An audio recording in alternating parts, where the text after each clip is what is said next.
Namaste. I'm Dr. Suryakant, consultant physician and diabetologist, practicing in Belagavi since 5 years. So today's topic of discussion ಅಂದ್ರೆ ಇವತ್ತಿಂದು ಮಾತಿನ ದೇಶ ಅಂತಂದ್ರೆ ಎಲ್ಲರಿಗೂ allergy ಹಾಗೂ ಅದರ ಡೀಟೇಲ್ಸ್ ಅನ್ನು ತಿಳಿಸ್ಕೊಡೋದು. ಸೊ ಅಲರ್ಜಿ ಅಂದರೆ ಹೇಗಾಗುತ್ತೆ ಅಂತಂದ್ರೆ ಒಬ್ಬೊಬ್ಬರಿಗೆ ಸೆನ್ಸಿಟಿವಿಟಿ ಇರುತ್ತೆ.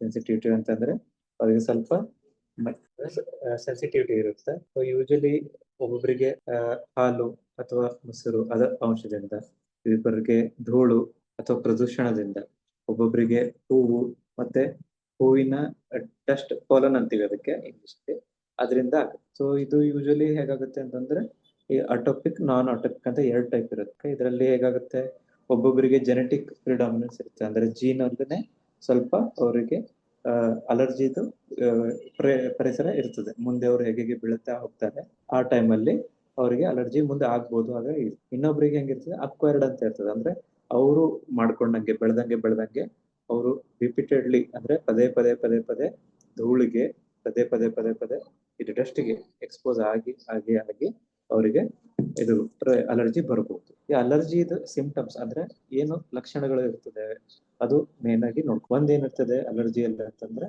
ಮೂಗ್ ಸೋರುವುದು ಮತ್ತೆ ಪದೇ ಶೀತ ಆಗುವುದು, ಶೀನ್ ಬರುವುದು, ಶೀತ ಅಂತೀವಿ, ಸ್ನೀಸಿಂಗ್ ಅಂತೀವಿ, ಪದೇ ಶೀನ್ ಬರುವುದು, ಅಥವಾ ತಲೆನೋವು, ಕಣ್ಣಿನಲ್ಲಿ ನೀರು ಬರುವುದು, ಕಣ್ಣು ತಂಪಾಗುವುದು, ಕಣ್ಣು ಇಚ್ಚಿಂಗ್ ಆಗುವುದು, ಅಂದ್ರೆ ಕಣ್ಣು ಇರ್ತ ಆಗುವುದು, ಆಮೇಲೆ ಕಿವಿ ಬ್ಲಾಕ್ ಆದಂಗೆ ಆಗುವುದು, ಮತ್ತೆ ಗಂಟ್ಲ ಸೌದಂಗೆ ಅಥವಾ ಡ್ರೈ ಆದಂಗೆ ಆಗುವುದು. ಇದೆಲ್ಲ ಅಲರ್ಜಿದು ಲಕ್ಷಣ ಆಗ್ತದೆಲ್ಲ ಅಲರ್ಜಿದು ಲಕ್ಷಣ ಆಗ್ತದೆ.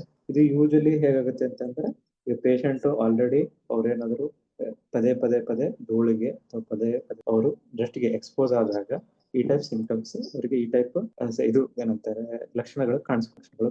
ಜ್ವರ ಇದ್ರೆ ಏನಾಗ್ತದೆ, ಅದು ನಮ್ಗೆ ಇನ್ಫೆಕ್ಷನ್ ಕಡೆ ರೂಲ್ ಮಾಡ್ತದೆ. ಅಲರ್ಜಿಕ್ಕಿಂತ ಜಾಸ್ತಿ ಅದು ಯಾವ್ದಾದ್ರು ಇನ್ಫೆಕ್ಷನ್ ಆಗಿರ್ಬೋದು ಅಂತ ನಾವು ಕನ್ಸಿಡರ್ ಮಾಡ್ತೀವಿ. ಇದು ಹೇಗಾಗ್ತದೆ ಯೂಶಲಿ ಅಂತಂದ್ರೆ ಒಂದು ಪೇಷಂಟ್ ನಮ್ ಕಡೆ ಬಂದಾಗ ಅವರಿಗೆ ಕಫ್ ಇರ್ತದೆ.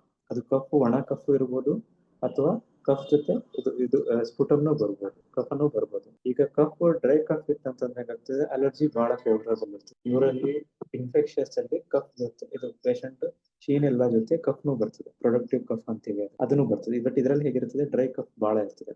ಮತ್ತೆ ಒಬ್ಬೊಬ್ರಿಗೆ ಹೇಗಾಗುತ್ತೆ ಅಲರ್ಜಿ ಬ್ರಾಂಕೈಟಿಸ್ ಅಂತ ಆಗುತ್ತೆ. ಇದರಲ್ಲಿ ಏನಾಗುತ್ತೆ, ಚೆಸ್ಟ್ ಕ್ಯಾವಿಟಿ, ಇದು ನಮ್ದು ಎದೆ ಇರ್ತದಲ್ಲ ಅಲ್ಲಿನೂ ಅಲರ್ಜಿ ಪ್ರಮಾಣ ತುಂಬ್ಕೊಂಡ್ಬಿಟ್ಟು ಕಫ ಬರ್ತದೆ, ಮತ್ತೆ ಒಣ ಕೆಮ್ಮು ಬರ್ತದೆ, ಮತ್ತೆ ಸುಯಿ ಅಂತ ಸೌಂಡ್ಸ್ ಬರ್ತದೆ. ಅದಕ್ಕೆ ನಾವು ವೀಸಿಂಗ್ ಅಂತೀವಿ. ಅದಕ್ಕೆ ಸುಯಿ ಅಂತ ಸೌಂಡ್ ಬರ್ತದೆ. ಇನ್ನೊಬ್ಬರಿಗೆ ಹೇಗಾಗ್ತದೆ, ಅದು ರಾತ್ರಿ ಜಾಸ್ತಿ ಆಗುತ್ತೆ. ಇದು ಅಲರ್ಜಿ ಏನಿರ್ತದೆ, ಅಲರ್ಜಿಕ್ ರೈನೈಟಿಸ್, ಇದು ಯೂಶಲಿ ರಾತ್ರಿ ಕಾಣಿಸ್ಕೊಳ್ಳುತ್ತೆ ಬೆಳಗ್ಗೆ ಮುಂದಿನ ಜಾವ ಮತ್ತೆ ಲೇಟ್ ನೈಟ್ ಇದು ಜಾಸ್ತಿ ಪ್ರಮಾಣದಲ್ಲಿ ಇರುತ್ತೆ. ಇದು ಯಾವ್ದಾದ್ರು ಪೇಷಂಟ್ ಈ ಸಿಂಪ್ಟಮ್ಸ್ ಇಂದ ನಮ್ ಕಡೆ ಬಂದಾಗ ನಾವ್ ಏನೇನ್ ಕೇಳ್ಬೇಕಂತಂದ್ರೆ, ಇದು ಅಲರ್ಜಿ ಮನೆಯಿಂದ ಮೊದ್ಲಿಂದನ ಇದೆಯಾ ಅಥವಾ ಈಗ ಸ್ಟಾರ್ಟ್ ಆಗಿದೆ ಅದು ಕೇಳ್ಕೊಬೇಕಾಗತ್ತೆ. ಮತ್ತೆ ಎಷ್ಟು ಹೊತ್ತಿನಿಂದ ಇದೆ, ಎಷ್ಟು ವರ್ಷದಿಂದ ಇದೆ ಅದು ನಮ್ಗೆ ಬೇಕಾಗತ್ತೆ. ಅದು ಇಂಪಾರ್ಟೆಂಟ್ ಆಗುತ್ತೆ ನಮ್ಗೆ. ಮತ್ತೆ ಇನ್ನೊಂದು ಏನಂತಂದ್ರೆ, ಏನ್ ತಿಂದ್ರೆ ಅಥವಾ ಏನ್ ಅವರು ಕೆಲಸ ಮಾಡಿದಾಗ ಇದು ಜಾಸ್ತಿ ಆಗುತ್ತೆ, ಅದು ನಮ್ಗೆ ಬಹಳ ಇಂಪಾರ್ಟೆಂಟ್ ಆಗುತ್ತೆ.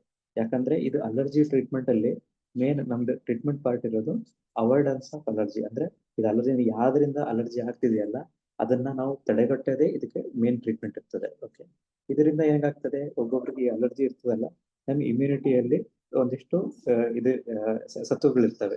ಹಿಸ್ಟಮಿನ್, ಹಿಸ್ಟಮಿನ್ ಮತ್ತೆ ಬ್ರೆಡಿಕನಿನ್ ಅಂತೆಲ್ಲ ಸತ್ವಗಳಿರ್ತವೆ. ಅದನ್ನ ನಾವು ಸಪ್ರೆಸ್ ಮಾಡಕ್ಕೆ ಟ್ರೀಟ್ಮೆಂಟ್ ಎಲ್ಲ ಕೊಡ್ತಾರೆ. ಮತ್ತೆ ಒಬ್ಬೊಬ್ರಿಗೆ ಹೇಗಾಗುತ್ತೆ, ಯಾವಾಗ ಅಲರ್ಜನ್ ಒಳಗಡೆ ಹೋಗುತ್ತಲ್ಲ ಅದು ಹೇಗೆ ಇಂಪ್ಯಾಕ್ಟ್ ನಮ್ಗೆ ಈ ಅಲರ್ಜನ್ ಇದು ನಮ್ಗೆ ತ್ರಾಸ ಹೇಗೆ ಕೊಡ್ತದೆ ಅಥವಾ ನಮ್ಗೆ ಸಂಕಟ ಹೇಗೆ ಕೊಡ್ತದೆ ಅಂತ ನೋಡ್ಕೊಳಕ್ಕೆ, ಇವಾಗ ಅಲರ್ಜಿನ ಹೋಗುತ್ತಲ್ಲ ಮೂಗಿನಿಂದ ಹೋಗಿ ಅದು ಥ್ರೋಟ್ಗೆ ಹೋಗುತ್ತೆ.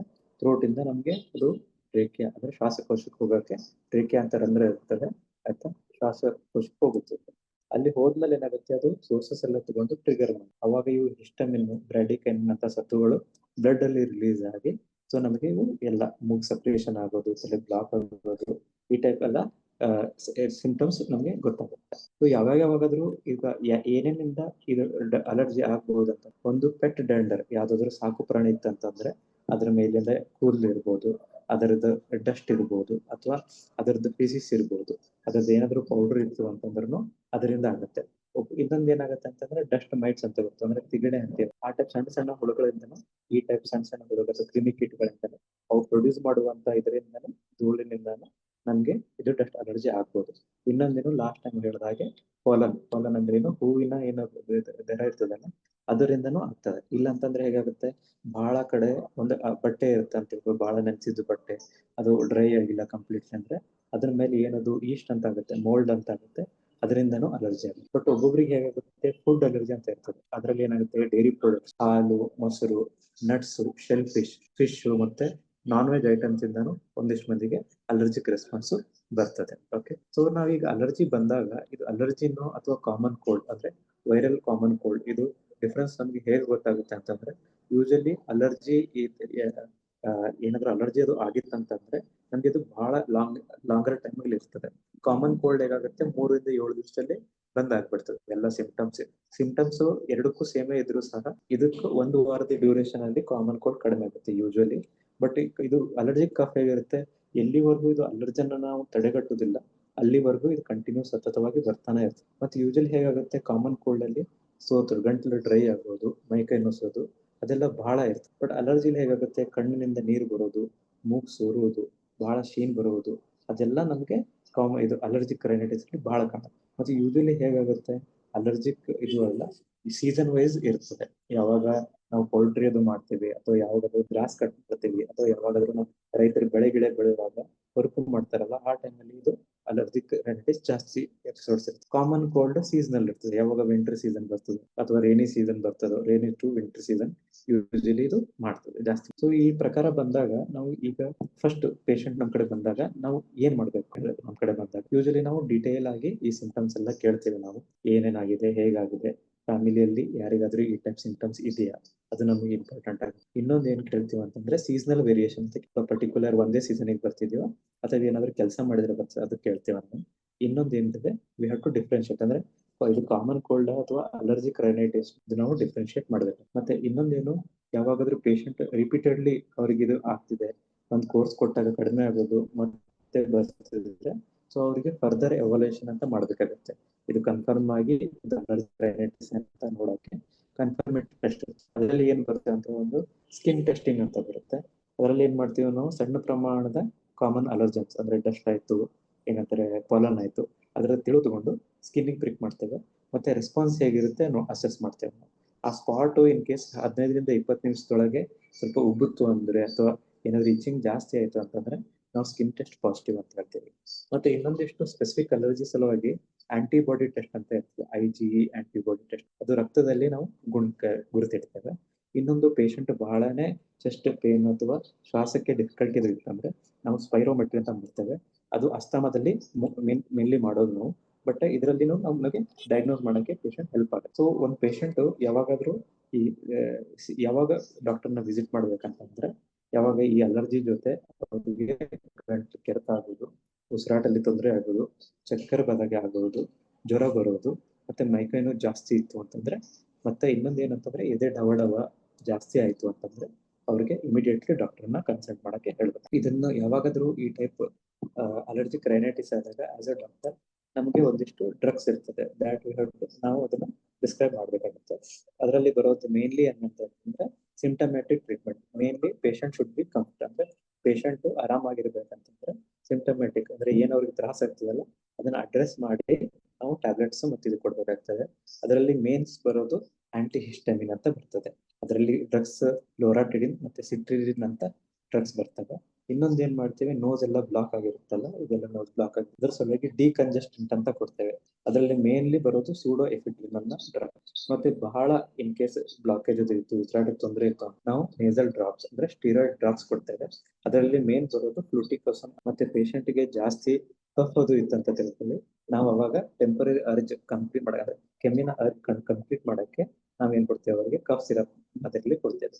ಯೂಶಲಿ ಅಲರ್ಜಿ ಇಂಜೆಕ್ಷನ್ ಮತ್ತೆ ಇಮ್ಯುನೋಥೆರಪಿ ಅಂತ ಡ್ರಗ್ಸ್ ಬರ್ತವೆ, ಅವೆಲ್ಲ ನಾವು ಬಹಳ ಸಿವಿಯರ್ ಅಲರ್ಜಿಕ್ ರೈನೈಟಿಸ್ಗೆ ಕೊಡ್ತೇವೆ. ಇಲ್ಲ ಅಂತಂದ್ರೆ ಪೇಷಂಟ್ ಅನ್ನ ಡಿಸೆನ್ಸಿಟೈಸ್ ಮಾಡೋಕೆ ಕೊಡ್ತೇವೆ. ಮತ್ತೆ ಇನ್ನೊಂದು ಏನಂತಂದ್ರೆ ಲೊಸೆಂಜಸ್ ಅಂದ್ರೆ ವಿಕ್ಸ್ ಕ್ಯಾಪ್ಸೂಲ್ ಅಥವಾ ಸ್ಟೆಪ್ಸಿಲ್ ಕ್ಯಾಪ್ಸೂಲ್ ಅಂತ ಬರ್ತದೆ, ಲೊಸೆಂಜಸ್ ಅಂತ ಬರ್ತದೆ. ಅವನು ಡ್ರೈ ಮತ್ತೆ ಇಚ್ಚಿ ಥ್ರೋಟ್ಗೆ ಮನೆಯಲ್ಲಿ ಏನೇನು ಮಾಡ್ಬೋದು, ಈಗ ಕಾಮನ್ ಕೋಲ್ಡ್ ಅಥವಾ ಅಲರ್ಜಿಕ್ ರೈನೈಟಿಸ್ ಅಂತ ಮನೇಲೆ ನಾವು ಇಷ್ಟು ಉಪಾಯಗಳನ್ನ ಹುಡ್ಕೋಬೇಕಾಗತ್ತೆ. ಒಂದು ಉಪಾಯ ಏನಂತಂದ್ರೆ ಜೇನುತುಪ್ಪ. ಈಗ ಜೇನುತುಪ್ಪ ಏನಾದ್ರು ಇತ್ತು ಅದನ್ನ ಸ್ವಲ್ಪ ನೀರಲ್ಲಿ ಹಾಕಿ ನಾವು ಕೊಡ್ಬೋದು. ಇನ್ನೊಂದು ಏನಂತಂದ್ರೆ ಥ್ರೋಟ್ ಗಾರ್ಗ್ಲಿಂಗ್ ಅದು ಮಾಡಬಹುದು. ಬಿಸಿನೀರು ಮತ್ತು ಉಪ್ಪಿನಿಂದ ಥ್ರೋಟ್ ಗಾರ್ಗ್ಲಿಂಗ್ ಅದು ಮಾಡಬಹುದು. ಮತ್ತೆ ವಾರ್ಮ್ ಬ್ಯೂರೇಜ್ ಅಂತಂದ್ರೆ ನಾವು ಹಾಟ್ ಸೂಪ್, ಬಿಸಿ ಬಿಸಿ ಸೂಪ್ ಆಗ್ಲಿ, ಕಷಾಯ ಆಗ್ಲಿ, ಕಾಡದು ಮಾಡಿ ಕುಡಿಬಹುದು. ಬಿಸಿನೀರಲ್ಲಿ ಉಪ್ಪು ಹಾಕಿ ಗಾರ್ಗಲ್ ಮಾಡೋದು ಬಹಳ ಒಳ್ಳೆ ಪರಿಣಾಮನ ತೋರಿಸ್ತದೆ. ಮತ್ತೆ ಏನಾಗುತ್ತೆ, ಯಾವಾಗಾದ್ರೂ ನಾವು ಥ್ರೋಟ್ ಡ್ರೈನೆಸ್ ಅದು ಬಂತಂದ್ರೆ, ಯಾವಾಗ ನಾವು ಬಿಸಿನೀರಿಂದ ಉಪ್ಪಿಂದ ಗಾರ್ಗಲ್ ಮಾಡ್ತೀವಲ್ಲ, ಸ್ಲೋಲಿ ಕಫನು ಹೊರಗಡೆ ಬರೋದು ಸ್ಟಾರ್ಟ್ ಆಗುತ್ತೆ. ಈ ಅಲರ್ಜಿಕ್ ರೈನೈಟಿಸ್ ಅನ್ನು ನಾವು ಯೂಶಲಿ ಮೇನ್ಲಿ ಆದ್ಮೇಲೆ ತಡೆಗಟ್ಟೋಕ್ಕಿಂತ ಆಗೋ ತರ ಆಗಲ್ದೇ ಇರೋ ತರ ನೋಡ್ಕೊಳ್ಳೋದೆ ಮೇನ್. ಇದು ಟ್ರೀಟ್ಮೆಂಟ್ ಆಫ್ ಅಲರ್ಜಿಕ್ ಕಫ್ ಅಥವಾ ಅಲರ್ಜಿಕ್ ರೈನೈಟಿಸ್ ಮೇನ್ ಟ್ರೀಟ್ಮೆಂಟ್ ಅಂದ್ರೆ ಅವಾಯ್ಡೆನ್ಸ್ ಆಫ್ ಅಲರ್ಜನ್. ಓಕೆ, ಅಂದ್ರೆ ಎದರಿಂದ ಅವರಿಗೆ ಆ ದಾಸ ಆಗ್ತಿದೆಯೋ ಅದನ್ನೇ ಅವರು ಅದಕ್ಕೆ ಎಕ್ಸ್ಪೋಸ್ ಆಗೋದಾಗ್ಲಿ, ಅದನ್ನ ಸೇವಿಸೋದಾಗ್ಲಿ ಬಂದ್ ಮಾಡ್ಬೇಕು. ಅದೇ ಮೇನ್. ಯೂಶಲಿ ಹೆಂಗಾಗುತ್ತೆ, ಒಂದಿಷ್ಟು ಕ್ರಮಗಳನ್ನ ನಾವೇನ್ ಕಲ್ತ್ಕೊಂಡ್ರೆ, ಯಾವಾಗಾದ್ರೂ ನಾವು ಇನ್ ಕೇಸ್ ಏನಾದ್ರು ಊಟ ಗೀಟ ಮಾಡೋವಾಗ ಅಥವಾ ಸೀಸನ್ ಅದು ಇತ್ತು ಆಯ್ತಾ, ನಾವು ಕಾಲನ್ ಇದು ಮಾಡ್ಬೇಕು, ವಿಂಡೋಸ್ ಎಲ್ಲ ಕ್ಲೋಸ್ ಮಾಡಿ ನಾವು ಮಾಸ್ಕ್ ರಿಪೀಟೆಡ್ಲಿ ಹಾಕೋದು. ಓಕೆ, ಸ್ಮೋಕಿಂಗ್ ಎನ್ವಿರಾನ್ಮೆಂಟ್ ಅಲ್ಲಿ ಇದು ಕೇರ್ಫುಲ್ ಆಗಿರುತ್ತೆ. ಲಾಸ್ಟ್ಗೆ ಇದ್ರ ಪ್ರಕಾರ ಹೇಳ್ಬೇಕಂತಂದ್ರೆ, ಓಕೆ, ಅಲರ್ಜಿಕ್ ಕಫ್ ಈಸಿಲಿ ನಾವು ಟ್ರೀಟ್ ಮಾಡಬಹುದು, ಈಸಿಲಿ ನಾವು ಪ್ರಿವೆಂಟ್ ಮಾಡಬಹುದು. ಅದಕ್ಕೆ ಸೂಕ್ತವಾದ ಕ್ರಮಗಳನ್ನ ನಾವು ತೆಗೆದುಕೊಂಡ್ರೆ ಅದರಿಂದ ಆರಾಮಾಗಿ ಟ್ರೀಟ್ ಆಗ್ಬೋದು, ಆರಾಮಾಗಿ. Thank you.